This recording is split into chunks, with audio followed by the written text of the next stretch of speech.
Hi, good evening, and welcome to Sports Sunday. I am Julian Gibson. The New Providence Softball Association Championships getting started last night at the Bankers softball field. Let's start with the ladies first. The Lady Hitmen taking on the Bonamy Operators. And boy, the Operators would go to work. They would simply operate on the Lady Hitmen.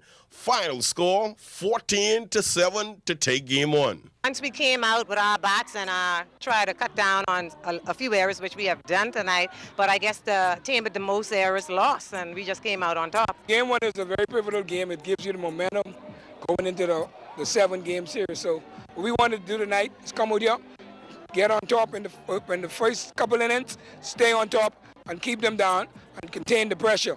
In game one of the men's softball championship, boy, softball fans got their money's worth and plus some more in a pitcher's duel between Durham United, Hitmen Alcott Forbes, and the Bonamy Truckers, Edney the J.C. Bethel. It would be Edney and the Bonamy Truckers taking game one 1-0. By the way, if game one is any indication on how this series is going to be, boy, come Tuesday night, it should be even more exciting. Shifting to Government League Basketball Championships, the Police Crime Stoppers are like yesterday's newspaper. Finish, done with, extinct, bombers, get out of here. The Crime Stoppers, boy, they got the broom put on them by the BC Shockers in Game 3 last night at the Donald Davis Gym, 99-97. So the three-time defending champions, the Police Crime Stoppers, are gone. G-O-N-E, gone. And finally in sports, yesterday, downtown Bay Street, Russell Square to be exact, tennis taking center stage. Our Jonathan Benson was there. The relaunch of the BLTA's Play and Stay program in Russell Square was a big hit.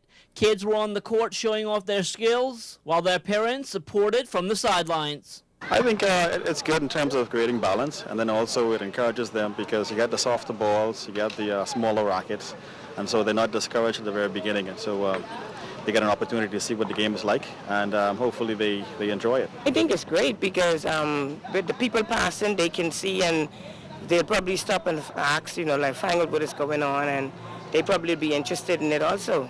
Director of Sports Tim Munnings and President of the Bahamas Olympic Committee Wellington Miller taking the time out to join in the festivities. They, along with Compliance Officer in the Sports Unit of the Ministry of Education Rhonda Grant, gave the Play and Stay program a thumbs up. Tennis is portable now. We see it as portable. So now what he can do now is take it to the inner city to make sure that people from all over the Bahamas to be a part of this, be a part of the tennis. I was playing with a 10 and none, and he had me running like hell, man. Get the energy. We can only accommodate so many people here in Russell Square, but the purpose really is to create exposure and awareness for the sport, and that, little kids actually can play. Working up a sweat, the kids are kind of embarrassing me, but it's good to be out here. The ministry is actually really interested because, you can play this Play and Stay anywhere. You can play it on a parking lot. You just need to set up a little court. The rackets are smaller, the balls are slower. It's just a great thing that they're doing now. With such a great response, the BLTA will look to take its Play and Stay program to the inner city in the coming weeks to try and garner even more support. Jonathan Benson, ZNS Total Sports. Well, that's all the time for Sports Sunday. Once again, I'm Julian Gibson. Stay tuned. Your better forecast is still to come.